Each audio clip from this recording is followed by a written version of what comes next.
Si c'est que tu désires vraiment prospérer financièrement, je te suggérerais de pouvoir premièrement savoir comment faire pour gérer mieux tes finances, ok? Et aujourd'hui, je vais te présenter comment faire pour gérer $1, pour que $1 devienne $2 et ainsi de suite, right? Comment faire pour multiplier $1?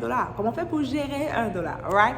On va prendre $1 parce que je ne vais pas donner un chiffre exact, mais la vérité c'est que si je sais comment gérer $1, je vais savoir comment faire pour gérer $10. Si je sais comment faire pour gérer $10, je vais savoir comment faire pour gérer $100. Et si je sais comment gérer $100, je vais savoir exactement comment faire pour gérer 1000, 2000, 10 000, 100 000, 20 000, jusqu'à 1 million, right? Je vais vraiment savoir comment le faire. Sur la base, c'est vraiment $1. Alors, que faire de $1? Let's go! Alors, la première chose qu'il faut comprendre, c'est la différence entre le riche et le pauvre, ok? Celui qui est pauvre, ce qu'il a l'habitude de faire, c'est que lorsqu'il reçoit son salaire, la première chose, c'est qu'il dépense. Il va d'abord payer les factures, le loyer, tout ce genre de choses. Et après, le reste d'argent, il va épargner ou bien investir.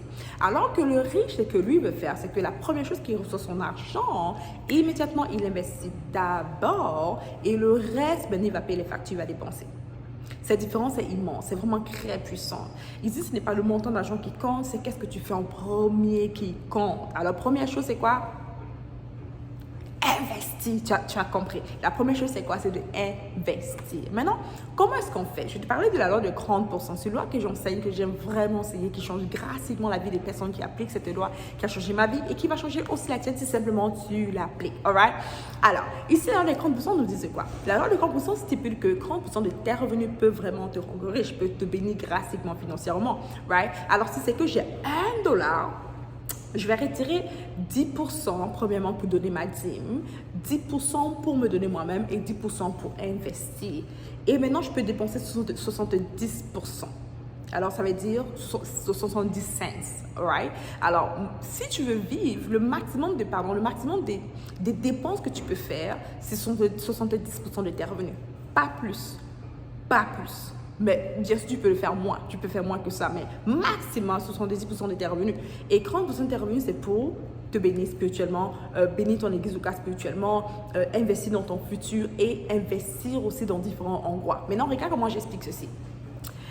À cause que moi, je suis quelqu'un de spirituel, je crois ce que la parole me dit, la Bible me dit qu'il faut donner sa dîme à l'église locale. Alors moi, les premiers 10% de mes revenus, donc 10 cents de $1, je vais bénir mon église locale avec cela, pour obéir à la parole de Dieu.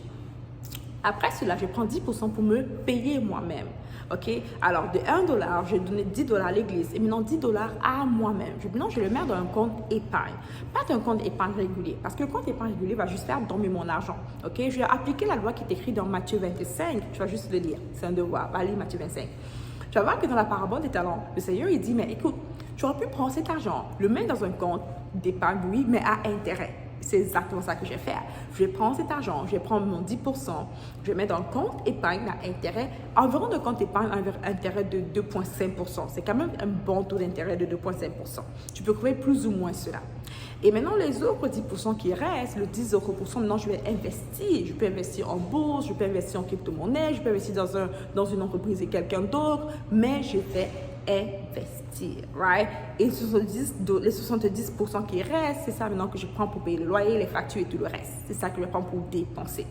Si tu reprends ce concept avec $1, je suis certaine que tu vas pouvoir maintenant gérer beaucoup mieux $1000 et $10,000 et $100,000 et ainsi de suite, right? Alors maintenant que tu as compris ce concept, dis-moi c'est que tu es prête à l'appliquer, c'est que tu aimes. Et si tu as des questions, bien sûr, je serai ouverte à te répondre. Sois béni. On se dit à la prochaine. Hey, en passant, mon nom c'est Deborah Comené, je suis mentor en transformation. J'ai les gens à graciement transformer leur vie avec les principes divins. En d'autres mots, j'aide les gens ordinaires à créer une vie extraordinaire avec le Seigneur. Sois béni. Bye bye.